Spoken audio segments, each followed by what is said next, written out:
What is up, podheads? Back with another episode of the Podioslave podcast. My name is Tony. I am joined by another Tony, Anthony. And yeah, we're back doing the damn thing again. How you doing, man? I'm good. Actually, I was going to say two things. One is you didn't ask me how I was doing, which I just did. But yeah. You did.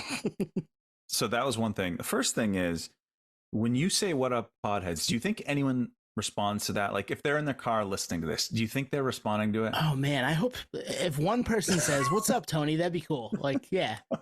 Shoot us a DM or something if you're that person. Hey, first person to DM us with a response to that after listening to this episode, we'll come up with something cool and we'll ship it to you. Yeah, well, we got one hat left, so you can have the hat. How about that? Boom. There you go. Done. Unless you already have one. Chip. So I'm going to flip this back on you. How are you doing? Oh man, I am spectacular because, as we always say, this is one of our favorite parts of the week, right? Nate used to say it all the time. Favorite part of the week, man. This is it. Being able to shoot the shit, talk music, have cool bands on, have cool conversations, man. It's always awesome, and I don't think I'll ever get tired of it. No, and it's funny. My wife's always like, because she knows how much time we put in this. She's like, "You still love it?" And I'm like, "Yeah." Like I stop and think about it. I'm like, "Yeah." And I think I tweeted about this. Half of it's just the allure of not knowing what's next. Mm-hmm. Yep. Like some of the, well, I'm not going to jinx it, but some of the guests that we have, we'll call it on the hook. Yeah. I'm like, I'm stoked. You know what I mean? If they happen, if they don't happen, that's cool too. We'll find other people to chat with, but that's half of the fun. Yeah. Yeah. Well, and episodes like tonight, where we get to talk to a band that maybe wasn't on our radar a month ago and turns into a band that, like you said, you've listened to the record. It doesn't come out till the end of September, but you've already listened to it 10 times. So it's something that we're super into. And to get the context behind the songs, to get the context behind the band with members of the band does it get any better than that? No. No, I mean, if you've listened to us, you know that we just, we'll never be satisfied with the amount of music that we currently have right now. It's always that new band that we want to check out, or something that's been around for a while that we haven't heard of, or maybe a band name that you've just heard the name and you want to check out. Like I personally, there's an obsession there, and it's healthy. We've talked about this. There are things that you could be obsessed with that are far less healthy than this. So yeah. This is, as we've said on numerous occasions, it's good for your mental health. It's good for your body. It's good for your soul to be able to do this. And we get to do it to an extended level. And thanks to all of our family and friends for allowing us to do that. Because without it, I think we'd both be shells of ourselves. So yeah, we'd be wishing we were doing this, or we'd be probably going to more shows for sure. But I'll do the trade-off like this. But yeah, there's bands that we hear and it's just like, I want to chat with them. I need to chat with them. And then, you just make it happen, and that's the case with Grove Street. So Grove Street, I'm not going to box them in with genre, but heavy on the thrash hardcore realm. So if you're into any of those, I think you'll love these guys. They're from Southampton, UK, and they've been at it for about a decade, right? Yeah, about a decade. And their original name was Grove Street Families. We didn't jump into that. They can't really talk a ton about it. You can find it on the internet, where they got their name, how they had, sitting at college doing the Grand Theft Auto thing. But we're focusing on the new stuff. So that's why it's not in there. We didn't forget. Trust us. We knew all about it. But we were happy to talk about where they're at today, why they're doing what they're doing today. It turned into something they were messing around with in college to this record that's coming out at the end of September. Man, I mean, it's always fun when those happy accidents happen. These guys are crushing it. It's super, super awesome stuff. Yeah, new LP coming in about a month, September 29th on UNFD out of Australia. And I'm stoked for these guys. Like at the point of recording, we just had the conversation with them, and I'm into them and the music even more after chatting with them. Just cool guys, and just from a different part of the globe that you just get a different perspective, different appreciation, and I'm in. So you want to get into this? Yeah, Podioslave Worldwide with Grove Street right now. Josh and Sully. All right, we are joined by Sully, vocalist, and Josh, the drummer for the band Grove Street. How you guys doing? Good man. Good, man. Good. Nice. Thank you. Super stoked to have you. Yeah. And listening to, you guys and the record, and it's fun for us to like have these conversations with different people from all around the world. And you guys being, I think, our third international conversation. So stoked to have another group from the UK. We've had a group from Germany. We had a solo artist from the UK. We did have a conversation with somebody who was in Mexico, but he's from SoCal. But yeah, Podioslave goes international right now with you guys. We appreciate it. Well, appreciate being here, man. Time changes be damned, right? Yeah, man. Yeah. So you guys have been at this for, from what I could tell, at least a decade. Grove Street's been around. So how do you guys get started with it? I think it's good context for anyone that maybe doesn't know about you guys. We started originally in university. Me, Sandy, and Andy, both the guitarists, were on a recording course at uni, and we had to record 3 songs for a band. And in the end, we just decided to do it ourselves. Me and Sandy were playing San Andreas one night in my room in uni, and we just thought it'd be funny to do it about that. And literally within a day, we pretty much made all the songs, got it recorded, and it was like, it was done really, really fast. And like a little while after that, we put it online just to see, how it would do, just a bit of fun. And within that, like, short space of time, people were like, yo, come over here, come play here, come play there. So we was like, yeah, like, down for it. We got Josh in pretty soon after. Josh, like, helped us step it up way more. So it's really helped us and pushed us out further. Did you know the other guys could play instruments, or was it just like, all right, you're the bass, you're the bassist now, or you're the guitarist, and then you're going to do vocals? Was it pretty clear up front? It was pretty clear up front. Like, Sandy was already playing. We've all pretty much all played in bands before and stuff, like, being teenagers growing up. So we already sort of had like knowledge to things. Sandy was already playing guitar in another band, Eyes Like Knives, at the time, RIP. Andy wasn't playing at that time. I was also playing in another band. But yeah, we all just sort of have come from backgrounds of playing in bands through teenage years and that. So yeah, we pretty much knew what we wanted to do and play. I originally played bass, but I was actually very happy to not do bass for this band. Not have to lug around any gear or anything. I was going to say, you have to lug the gear around, right? You just you show up, you're like, I'm here, I got my instrument, we're good to go. You're feeding the stereotype, Sully. You're feeding the stereotype that vocalists do nothing. Is that true? Yes and no. I do like to have an occasional time where I carry something in, like do my bit once every so often, once in a blue moon sort of thing. But I carry an important instrument at all times, you know what I mean? Always carrying. Bear the weight of this. You carry the mic, that's about it. I don't even own one of them. The venue's always. Oh, nice. Yeah, that's funny because we've a band locally to us that we're friends with that we've had on a bunch of times, and their vocalist has his own mic. He brings it everywhere because he's like, I can't use the venue's mic, but you're cool with the venue's mic then. I am and I'm not. Like, especially after like everything that's happened in the last few years, I've been like, I should buy a mic, but I've still not got around to it. But there'll be at some point soon that I will get one. I will finally own one at some point, and I'll probably end up leaving it at a venue because I forgot it's mine. Nice. Well, Josh, how do you feel about sharing a drum set? Because there's some gigs that, whether it's quick turnaround times between sets, I can't imagine you like using someone else's kit. It's really, I think the problem with sharing drums is I guess there's another stereotype that drummers are like really fussy. And I guess it's because there's so many factors at play. And like, without feeding the stereotype, all the stand heights and is this tom angled this way or that way or angled up, and you got to get it all perfectly right. Whereas my kit, I'm like, yeah, sweet. I set it up. It's ready to rock. I know how it feels, how it's going to sound. I know it's going to play nice. It's like we just did Boomtown last week, and this kit was tuned right the way up. It sounded like a fucking jazz kit. Like, it was tuned right the way up. It sounded awful. I was like, who the hell's played this last? So tried to do with it what I could, but yeah, it just sounded pretty ass in the end. But it is what it is. It was cool. We make do with what we have. I'm not. It beats lugging around a kit and loading it all in, up 3 flights of stairs. So I'll take what I can get. Exactly. Yeah. So you guys are starting out. People start asking you to play shows. What's it like doing that where you're from in Southampton? Like, you're on an island kind of, right? So you're not like getting in the van and driving.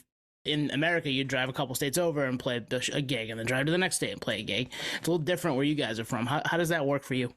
to be honest, when we first started out and started doing like more UK tours, it was relatively easy, you know, like doing 3 hour drive, maybe 4 at the most. But we did have at the time someone that booked some shows for us, and it was like one night you play in Southampton, the next night you're playing Glasgow. So it was like a good 7 hour, 8 hour drive. It wasn't until really like a couple of years later or so when we started going to Europe that we realized this is long driving. We did Southampton to Switzerland, and that was like an 18-hour drive altogether.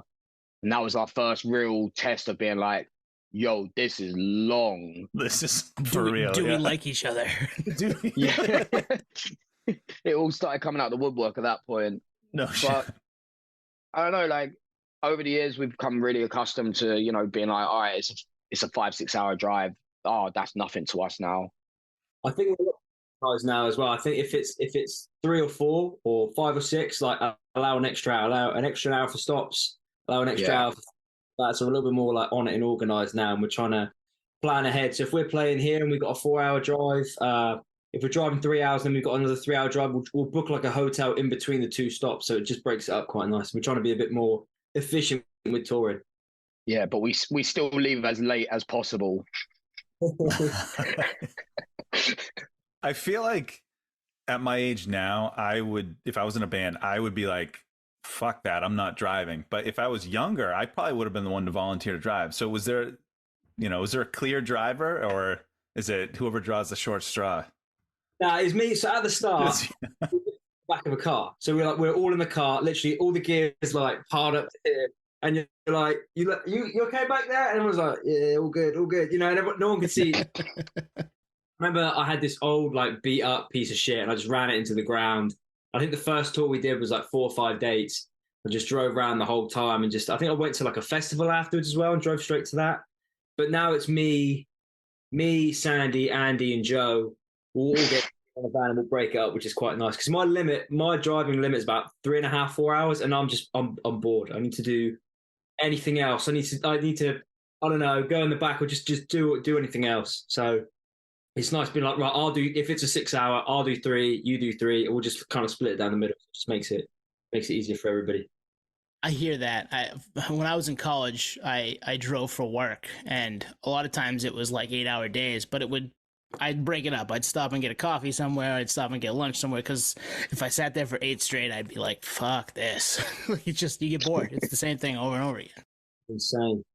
So in those early days of playing shows, we like asking this question to bands. Like, was there a band for you guys that you either played with or saw where you were like, that's how you do it? Like, that is, and this goes back for us, like we interviewed Benny Horowitz from the Gaslight Anthem, and he was like, when we toured with Against Me, that was pro level. They taught us like how to interact with the crowd, you know, tunings, you know, all this stuff. So was there a group for you guys where it was like, shit, that's how you fucking do it?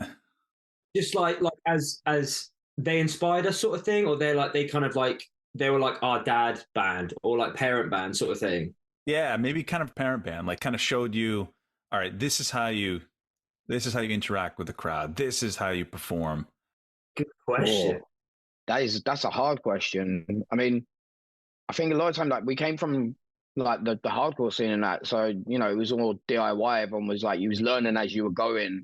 We've all had experience being in bands, so we knew certain things. We know people that are in bands that are more successful and doing bigger things, that we've learned some things from them as well. But I don't know if I can really put it down to like one band. We did dates with Agnostic Front, and like they taught us a lot of things, and like I think there's just been, for us more, it's been like bands that we've toured with. They've just all given us bits of advice and stuff like that have helped us along the way and helped us to become who we are within this band as well. I'm sure, like, even just seeing shows as when you're younger, and it's like, I fucking loved what that front man did. You know what I mean? And it just naturally, you learn stuff. I mean, for me, I always really loved Walter from Rotting Out. I loved his energy on stage, and like how he just let everyone just jump off his back all the time, and he was always having so much fun, and that always really resonated with me. It's like, that's what I want. If I do vocals, it's like, I want everyone just to have a good time and knowing that I'm having a good time and they're having a good time. That's I think the best thing for me. I think we never toured with them, but I remember we played a show at Underworld in London, and we played with Incendiary, and I was like, Oh yeah. yeah, that's how that's how you set. Like they could play anywhere, and everyone's like, yeah, we know the drill. Like you almost don't have to do anything, and everyone just goes insane. That for me, I was like, whoa, this is a show right now. This is a bloody cage fight. That was cool. That was really cool. Those guys are awesome. We've had Dan, the drummer, and Brendan, the vocalist, on in the past. Brendan was a while ago now. We gotta catch up with Brendan. But we had Dan fairly recently, right before the record drop, back in I think like late April, early May. Those guys know how to do it. Hell yeah. And like we've never seen you guys, but just seeing like online videos on YouTube and stuff, Sully, you bring it. You bring it live, my friend. Thank you. It's been a challenge. It's been a journey, like learning how to, put myself across in that way. But I'm thankful for all the guys in the band that have helped me and been like, yo, like maybe try this, try that. So yeah, I'll take that. Thank you very much. It's easier when the crowd gives back as well. I think you're always better. Yeah. When you're going off, it just puts you at ease and you're just like, yeah, sweet, okay, cool. It's putty in the hands, like we've already got them, sort of thing, and then it just makes life so much easier. Yeah, I definitely feed off the energy from the audience. Like if they're giving me something, I'm gonna give it to them back, and I'm trying to match their energy. And if they're a bit low on energy, like I'm gonna try and bring their energy more up so we can both maintain that level. So you guys are kind of getting going. You gotta make those 3 songs when you're at university. What point do you realize, all right, let's take this seriously? Like people really do actually like this. They're asking us to play shows. We're driving places to get in front of people. The crowds are going off. At what point do you think, all right, this is legit? Let's actually make a go of this. Josh, you want this one? I always thought it was like when me and Andy joined, because I think you only done like 2 or 3 shows before then, right? And it was like, look, we just in like Wales, like 3 hours away. It's looking like we're going to do some more, and there's more shows and bits and pieces on the rise. So I think once the like first proper lineup was formed, I think that's when we were like, yeah, this is a proper thing, It was that one where we sort of said it was a proper thing, but we never actually truly acted like it. Like it always was still just fun, and it was just a joke and fun to us.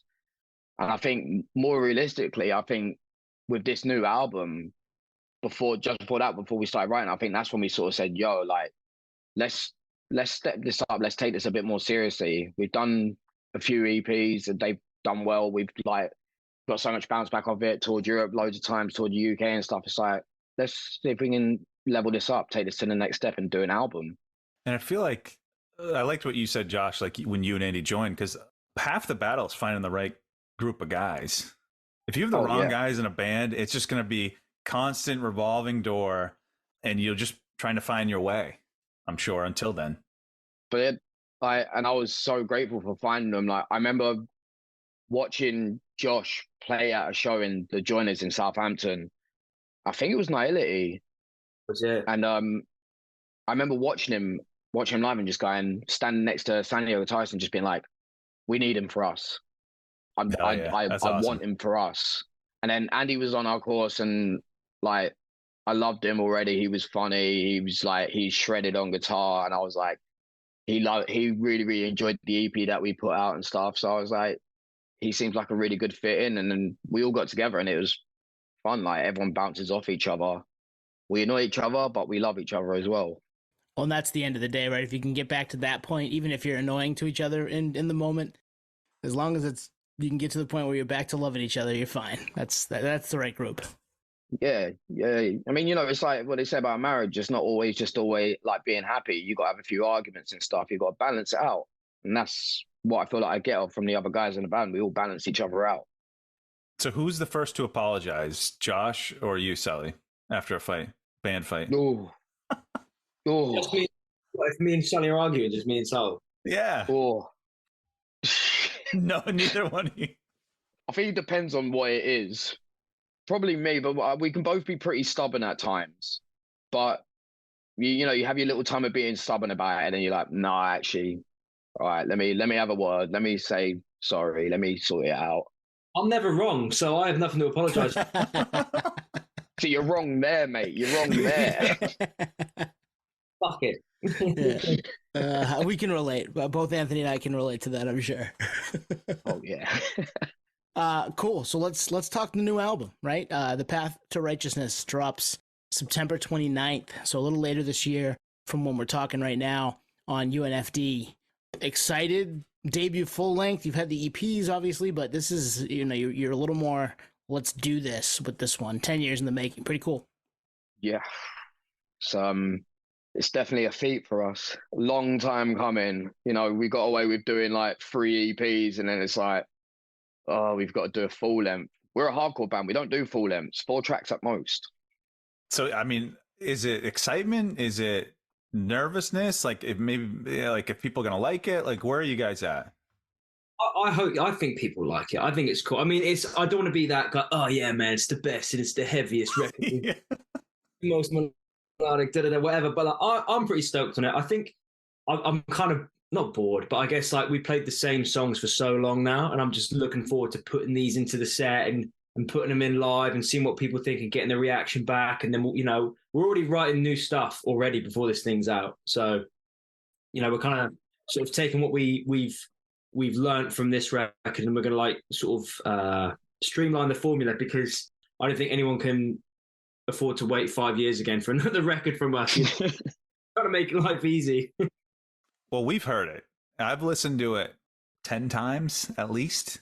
And I love it. Oh my God. I love it. It's probably, as of right now, it's definitely a contender for best thing I've heard all year. And I've listened to a lot, because with the podcast, we're just listening to music all damn day. And I love it. Like, how many times, Tony, have I texted you, fuck, this song rips, or like, listen to that groovy breakdown or something? A few over the last couple of weeks. Yes. In a good way. I know I love it too. I'm like, all right, cool. That's homework for me. I'll jump back into that and see if I notice the same stuff, because obviously we both have different sets of ears. So hearing things through someone else's lens is fun too. But it's awesome. Yeah. I haven't listened to it myself and watched the videos too. The videos are fun. You guys are bringing it on this one, and I'm excited for it to drop for everybody else to check it out. Cheers, boys. What's your favorite song? Yeah. Hunting Season. Yeah. And so when people are listening to this, that song hasn't come out yet. You're in for a treat, like from front to back. I don't know. There's some Easter eggs in there I'm not even going to mention, but you'll know when you hear it. It's near the end of the song. I don't know. Maybe you wanted to spill the beans on it, but I won't. I know what you're talking about. Yeah. Yeah. It's... for me, it's I do dig the title track. I do dig Ulterior Motives. I like Ulterior Motives because I the first time I listened to it was with the video, so getting to see you guys have fun with the video. Did nobody get arrested? I hope for stealing stuff. Oh no, okay, good. Thankfully good. Not. Fuck this service station. We're like, yeah, all right, no time like the present, right? So with EPs, typically 3 or 4 songs, and you can put maybe like 3 ass beater songs. Like, there's typically with an EP, there's maybe not an intro, maybe not like, a clear closing track. With an LP, like, it's a bigger body of work. It would make sense to have an intro, and you guys certainly do. How was that different for you guys? Well, right. I think, just approaching it, just creatively or directionally. I mean, we got away with a lot on the EPs because we could just we'll do a track and then put a little interlude in it to bulk it out. You know what I mean? It's like we've done 6 tracks now where 3 of them are interludes. But yeah, with an LP, you're literally focusing on that body of work and those songs. So it was tricky. It was hard, and there was a couple other sort of songs that haven't made it on and stuff, and the ideas that were floating around that never made it on. But it was like a long, arduous journey. I mean, Josh will tell you, was way more in it than I was. And yeah, it was tight. It was hard. Well, the problem we had was, I feel we had some different members at the start. So the first 3 tracks we wrote were all done our old guitarist Lewis's house. And then we moved around and we did some at Sandy's flat, and then he moved. So we were always constantly shifting. I feel like the process itself was quite, like I was saying earlier about streamlining the process. We never or at least maybe not intentionally on this record, we don't go like, okay, this is a verse, this is a chorus, this is a verse, we'll repeat this. We don't really tend to do repeats. And if we do repeat a riff, there'll be a variation or a tweak or some sort of difference in there. But I don't know how it's different from EP to album. I guess it just took longer. It was just a longer process, and we're trying to make sure that everything. I think that's why we were so okay. Let's make this different and this different to this, because we wanted it to be, I guess, special, like or more special, I guess, compared to everything else. It was such a big deal, and we thought, right, we've taken 5 years to write this thing. The longer it takes, the more pressure comes up. So it was like, oh God, we got to make sure if this thing comes out, it's going to hit hard. So we wanted to really put as much love into it as we could, basically. Nice. Did sequencing, was that trouble? Because sometimes I know talking to bands, putting the songs in order the way they want them is not necessarily the easiest task. It was too bad in the end, really. I think we knew hunting season was going to be first. I don't think it was too bad. I think we tried to make sure it was kind of like a nice kind of like roller coaster ride throughout sort of thing, as opposed to like, okay, we'll start slow, then we'll build it up. You know, we're like, right, we'll come in hard, we'll come in fast, we'll have like a little intro at start, and then we'll come in solid. But no, I don't think it was too bad at all, really. I think it was relatively easy. It took like a day or two. So yeah, it wasn't too hard. Like I remember we were speaking about it and saying, you know, like there's some albums that you listen to that start off really hard and like they float at this like high level, and then like halfway through it just sort of drops off. So it was like, I remember saying, being like, we need to make sure that it's consistent all the way through, that you can have a song that hits really, really hard, one that doesn't hit as hard, but is still really good in its own way, and then goes back to another song that brings it back up, and just like keeps the album flowing all the way through, that you want to listen to it all the way to the end and enjoy it. I think you did that. Like probably my second favorite track is probably Shift, because it's got that New York groove bop to it that I love, and that's later in the album. I think that's track 8 or 9. That was written as like a slow jam, like a wrestling, like, you know, like a wrestler, like a wrestler entrance thing. That was what that was for. So what about you guys? What's your favorite track? Oh. Theory is up there for me.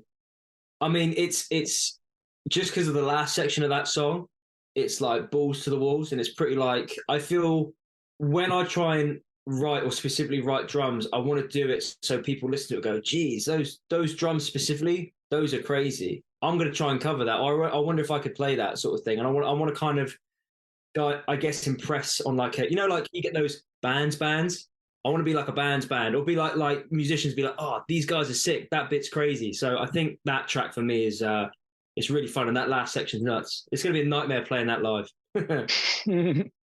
I mean, I guess for me it'd probably be Path to Righteousness, but I like TYDO as well. Like it's fast, it's fun, it's more municipal wasty, which I love. Like, yeah, they're the two top ones for me of the album. That's funny to hear you say that's going to be tough to play live, because that's a question we often ask too. It's like, you write all this stuff. Did you do yourself any favors, or did you make it harder on yourself when the live show comes into play? Like, are there ones that you're like, oh yeah, that's going to be awesome to play, awesome, the crowd's going to go crazy, or I'm going to have my work cut out for me trying to get that one together? I always write stuff that's too hard to play. I do it, and then I get into the studio and I'm like, fuck, I got to play this. I got to smash the hell out of these drums. I got to get it perfectly in time. I got to play it, and I'm like, shit. So, just bring a MacBook with you and have a backing track. Let's play it. I'll see it in half an hour. That's right. All right. So the album, like we said, comes out September 29th on UNFD. How do they come into the picture? Because this is the first release that you guys partnered with them on. So how'd they take notice? God, Josh, you had this one. Sandy just emailed about. Basically, there wasn't a whole lot of interest beforehand, before we were recording the album itself. So what we thought was like, okay, let's get everything together. Let's get everything recorded, mixed, mastered, all done. And then we'll pitch it about so the pressure's off the labels end, because no one wants to front a bunch of money for something that may or may not do well. So if we kind of get half the battle done, then we're kind of halfway there. And Sandy just emailed and pitched about. UNFD seemed really interested, which is great. We had a Zoom call with Leander and a couple of the guys from the label. It just seemed really cool. We got a good vibe, got a good rapport with them, and then just sealed the deal. They're Australian, which is cool, and the world that we live in today is vastly different than even, say, 15 years ago. You could shop your stuff, doesn't matter where it is. You could say, hey, check it out. We think we fit with you. You guys would be, interested in checking out what we do. And it doesn't have to be down the street. It doesn't have to be the next town over. It can be halfway around the world, which is pretty wild. Yeah, it's pretty cool. Like that, the world is so open now with it, and it's not so closed off. I mean, like I grew up in the ages of MySpace, so it's like the first sort of time that I felt like you could actually fully discover music from everywhere and like straight to you. Just it's cool to see where it's come now. Who was in your top 8 back in the day? Tom. Always Tom, everyone's friend. Everybody, yeah. Just eight Toms, yeah. Just 8 Toms. I had a few other friends, but I'd always keep it hidden and stuff because everyone would just moan about it. It's like I want about that. I didn't have a MySpace. I was one of the only people of that generation that did not have one. I stayed I'm not even sure why. I just was anti for some reason. Dude, that's how I found so many bands, so many good US bands, like literally just through MySpace. What song did you have playing on your page when you, like, if I were to visit it, what was the song? Oh, it was probably Feeding Off Your Weakness by Armed for Battle. Nice. I don't remember what I had. I think maybe an Outbreak song or something. I can't remember. Good choice as well. Probably was it Your Scum? It might have been, because it was that You Make Us Sick or Eaten Alive era. We're from Maine, and that's where those guys are from. I remember that time when they came over here, and literally for like the next few months, everyone was wearing that same Outbreak shirt that just had the Your Scum print on the back. Everyone had that. It was like every show. Hey, that's we love that band. That's crazy, and it's amazing that they permeated around the globe. Totally. Like that. I mean, and they toured a coming bunch over there. Yeah. Coming from our little neck of the mostly woods here in Maine, So yeah, the record drops on September 29th on UNFD. We're talking to you in the States. You guys are obviously probably going to play some shows around it. I think we saw you're playing with Stick to Your Guns not long after we talked to you. So how did that come about? How excited are you for that one? Super excited. Super excited. Booking agent, we recently got a new booking agent, and he's like, yeah, I'm pitching you for a bunch of stuff for the rest of the year. And we're like, yeah, sweet, hell yeah. Like we're not a fussy band. Like if there's a show and we think it's cool, we'll be there, sort of thing. Super stoked to be playing with our mates in Despise as well. They're cool dudes. Mm-hmm. I've out with them a bunch in the past. I've known some of those guys for years as well, so that should be sick. Should be good fun. And it's nice 3 shows as well. I don't even have to pack a bag. I'll just get out my rucksack, a couple pairs. I'm ready to rock. You ain't even gonna bring any spare pairs of pants, Josh. Don't lie. Turn them inside out. I'm ready. There you go. Yep. Turn them inside out. Clean them. Go for it. So, do you guys, talking about the music video, have you ever slept on top of the van? Yeah. Well, not actually all of us. It was actually Sandy, and it was in the Czech Republic. We played this venue in a place called Pilsen. And the promoter was messed up. He turned up and he's like, "Oh, I'm sorry, I completely forgot about the show. I've been on a week-long meth binge." And we was like, "Okay." Jesus. He's like, "Oh, you're staying at my time." We was like, "Nah, man, that's not happening." So we ended up pulling over at a service station pretty close to Prague, where we was playing the next day, all pretty much crammed into spaces in the van. Art, who was our bassist at the time, who was tiny, took the biggest space, of course. And then it ended up that Sandy was like, anyway, like, "Oh, I want to sleep under the stars." And we was like, "Well, now's your chance, mate." And he slept amazing. up there, and he said it was horrible. I can't imagine that was comfortable. No, I mean, I think it was like pretty much 1 or 2 in the morning anyway that we was like sort of hanging around there. And you could see all like the mist like hanging around. I was like, he's gonna wake up soaking and cold. Sully and Andy are in the back of the van with all the gear, like all like crammed in like this. Mate, we had no space. I think I'm on the floor. Art's like tucked away behind the TV in like this bunk thing. I don't know where Lou is, and then Sandy and another friend of ours, Skinner, they're on the roof, and I don't know how they didn't fall off and smash their heads or something. But that's when the promoter is on a meth binge, and you're like, "Nah, fuck that. I'll rather sleep on top of the van." That's when you know how bad it gets. Yeah. Yeah. You made the right choice, I think. I'd rather sleep on top of the van than deal with the what could be the fallout of the meth binge. So Smart move, even if it was uncomfortable. Could you hear them like rolling around up there every time they had to roll over? It must have been super loud. I remember this really funny moment where Sandy, I think he'd had too much to drink, and he was trying to clamber on top of the van, and he was having a go at you, so or something like that. He was like moaning about, I can't remember what it was, something like putting a dent in the van, and again Sandy was signed up to the insurance, and so I was like, whatever, man, like it's you're the one paying out, it's not me. If anything bad happens, like you do you. And we could hear each other. We were just talking like through the van for most of the time. That's amazing. And for context, if you haven't seen it, check out Grove Street's video for Ulterior Motives. It's a tour survival guide, and it's awesome. Like I was, by the end of it, I wasn't even listening to the music. I was just vibing out with the guy. It's so good. Such a good video. A lot of that stuff like has actually happened, or is loosely based on what has actually happened on tour. Oh no. A majority of things in that has happened. 10. Yeah, Josh, you've had to shake down a promoter personally, I'm sure. Oh yeah, yeah. We all have, yeah. No idea for that skit was like, oh, we were going to walk them to a cash point and be like, yeah, give us the money. But I thought that doesn't look funny, so I was like, oh, let's just hang them again. That's art. That's our old bassist in the video. So I was like, let's just hang them upside down. That look better, like a bloody loon. Have all the money for that. And it worked. Yeah, hang them upside down. No, that. The video's awesome, and does the book? Do you guys still have the book, even though it's probably not a real book? I think Sandy's got it. Nice. Yeah, I think nice. Sandy's probably put it on a stand next to his TV or something with a little light on it as a shrine. That's awesome. You got to bring it on stage with you. Auction it off. There you go. That's it, right? That's a super fan would absolutely take that and put that in. I mean, I put it behind me for sure. That's we get the shrines in our houses of either the records or the posters. The book from the Ulterior Motives video would be awesome. Nice little thing to have.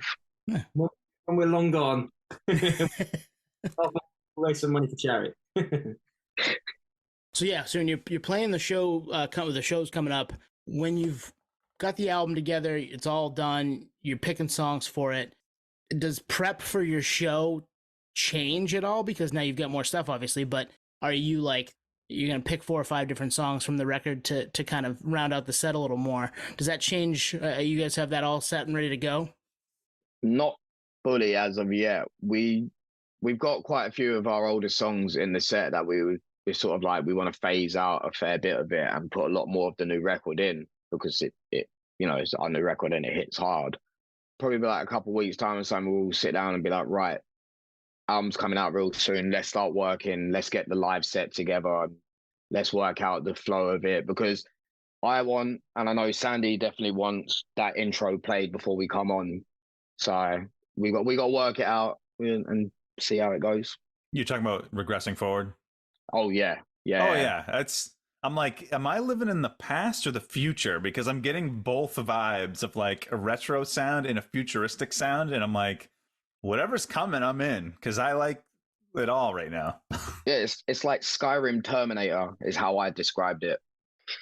Yeah, that fits pretty good. I think at the minute, all we're doing is we're just like, as soon as a new single comes out, it's like, right, we've got to put this in the setup somehow. We'll find a way, we'll find a space for it. But yeah, I think once it's like properly out, or a couple of weeks before out, I'd like to predominantly just play all the new songs, just because I want to. Same, yeah.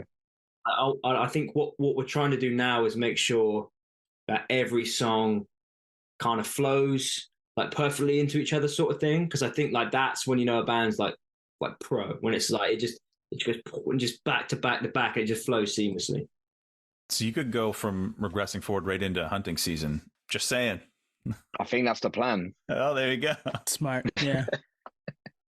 Well, I mean, and playing the new stuff is got to be fun for you. I know we've talked about it in the past with different bands and ourselves when we haven't had guests, where sometimes that's not necessarily the case, but in this case, like, people are going to be in for it. Like, it's going to be a good time, and don't go get a beer. Stay right in the front there and enjoy yourself, because the new tracks slap. Oh yeah. So for each of you, this will be fun. How would you describe the album in one sentence? Thrash for everyone. Thrash for everyone? I love that. A little bit of thrash for everybody. If one sentence. One sentence. Some tunes to get your socks off to. Well, my socks are off right now, so it worked. Same. All right. Actually. Yeah. And I did listen to it today again, so. Hey, it's done. It's good. It's done what it's meant to do. Then Those are good. I like thrash for everyone because as someone who's newer to the thrash world, I've definitely found stuff on this record that's for me. So you are absolutely correct with that. Thank you, man. That was always the plan from the start. It's like, okay, how can we? Because let's be honest, that's all everyone's ever doing, right? We're all ripping someone off from 20, 30 years ago. So we're just like, take a little bit of this, a little bit of this, and we'll take a bit of this. And then just somehow that's how it just sort of came together, sort of thing. So, but you make it your own, and where it gets stale when it's completely derivative, and you can tell, and it's like, well, no, they didn't really mix it up. But also, if you have a lot of these songs, to me, I'm like, these guys have a swag to them, and you can't make that up, or you can't fake that. And if you try to, people will know. Sully's like, I got swag. I know what you're talking no, hell no. I'm in the back. Yeah, Josh is in the back, just keeping quiet. Hard to keep quiet behind the kit, man. That's kind of the anti. You're supposed to be super loud back there. Find a way. Well, there was one time we gave him a mic, and I regret it. So we'll just let him just hit tubs instead and not say any words. So was it for banter, or was it for like screaming, or Just saying the stupidest thing.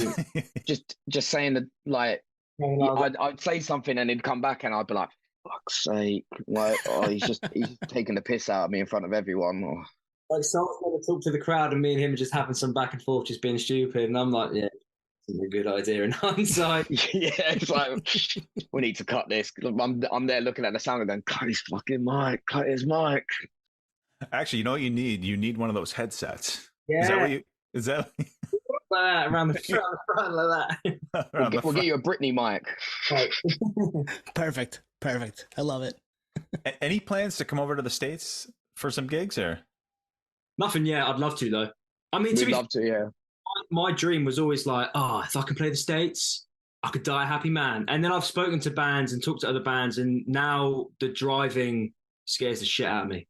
And now I don't know if I want because it just sounds like... It scares me too, and I don't drive, so...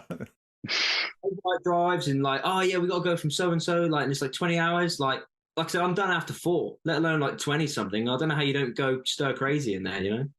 Well, it depends on where you are and what time of year it is too, because like, obviously where we're from in the winter, we get a ton of snow and roads can be dicey and all that, but summertime's not too bad, and you can, get around everywhere. It's hot, but the roads are at least clear for the most part. We got to get you guys over here. Let's do it. Yeah, I want to get over there. I know we all want to, but we want to do Australia and like Asia as well. So like, I think that'll be a good first step for us because of obviously the background from the label as well. And then I think especially coming from here, like America is that place that you need to like break.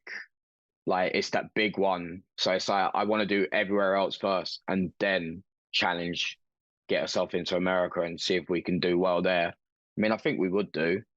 I feel like more bands come over from America come over here than UK bands going over there. So I think, like I said, it'd be cool. I think it'd be a tough cookie to crack. I don't know what our reception would be like over there. I don't even know who we'd play with. There's some bands I'd love to play with, but I don't know who would want to play with us. Big range. You guys could fit in. I mean, I looked at your like show and tour history. You guys have played with everyone. You could play with Agnostic Front. You could play with Terror. You could play with Black Dahlia Murder. I mean, I think it's a big range. So who's your dream?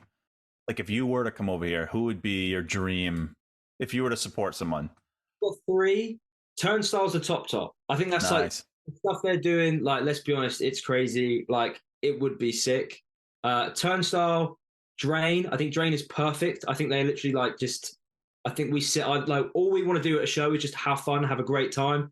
I think they are just mimicking that as well at the moment. And Dead Heat would be cool. That'd be my top 3, I think, off the top of my head. I think for me, it's the top 2. Like Dead Heat, they shred. They're sick. New album's amazing. It's so good. For sure. Actually, I got 3. Yeah, so it'd be Dead Heat, 200 Stab Wounds, because I fucking love death metal, and those guys, like, blend some hardcore and a lot of death metal all together, and it's just perfect. And they just seeing videos of them live, it just looks so much fun.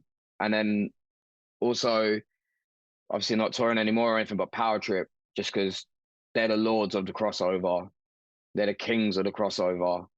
And I got to see them, and it was like one of the greatest shows I've ever been to. And I've always said that I would love to play and support them guys. Just going through that list, like it's a reminder of how fucking spoiled we are right now. Like, Very. Heavy music in general is maybe having the biggest moment ever, maybe outside of Metallica Black Album or something, you know what I mean? And just sometimes it takes like conversations like this to be like, shit, like we could probably within reason see any one of those bands in the next month regionally, I bet. Yeah. It's, I mean, we like, you know, we see flyers for shows come up all the time. I mean, like FYA flyer came out yesterday, and it's like fucking Dying Fetus are playing it. We like the whole lineup. It's like you wouldn't get that here. The closest thing you get is like Outbreak, Northern Unrest, like Fest. Like there's a few things that do bring over some cool US bands and bands from Europe and put them into one place. But it's like you always still see these flyers from shows in America, and you're just like, fuck, like that's like the best shit to go to. In a small venue too. FYA is small. Yeah. Like I saw videos of the Chisel playing it. Was it FYA? Chisel played it last year. Some guy like brought out a TV and was throwing it about. Oh, like, the TV. So much fun. Yeah, it looks sick. That's a show we had in Portland that it fell apart. We were gonna go to one, right? It was the Chisel and End It. And I think it was weather related. Something happened, but yeah, it was December. It was cold and there was snow, and bummed. But yeah, no, awesome. I super stoked for you guys. Stoked for the new record dropping on September 29th. Where can they find you? What's the best way to find you online right now? So you got our Instagram, which is Grove Street HC, and then also we're on Spotify, Grove Street, YouTube, Grove Street. Videos are there, or on Apple Music. We're pretty much on everything. Just Grove Street should come up with us. The Twitter. You run the Twitter, right? What's that? Oh yeah, the Twitter is Grove Street HC as well. Not as active, but it's going to be getting picked up real soon. I'm going to have to come up with some funny stuff. So yeah, if you're on any of those platforms and you are not following Grove Street, go do it now. Awesome, guys. Appreciate you coming on with us, and album fucking rips. Thank you, man. Thank you. Appreciate being here. Thank you for having us on. Thank you for listening to Podioslave. We are at Podioslave on Twitter, Instagram, TikTok, all of the places that you can find us on social media. Facebook, Podioslave Podcast. YouTube, Podioslave Podcast there. Email us at podioslavepodcast@gmail.com. And hey, if you want to become a supporter, click on the link at the bottom of the episode and give us $1, give us $5. It keeps the lights on, keeps us going. We really appreciate that stuff. Thank you.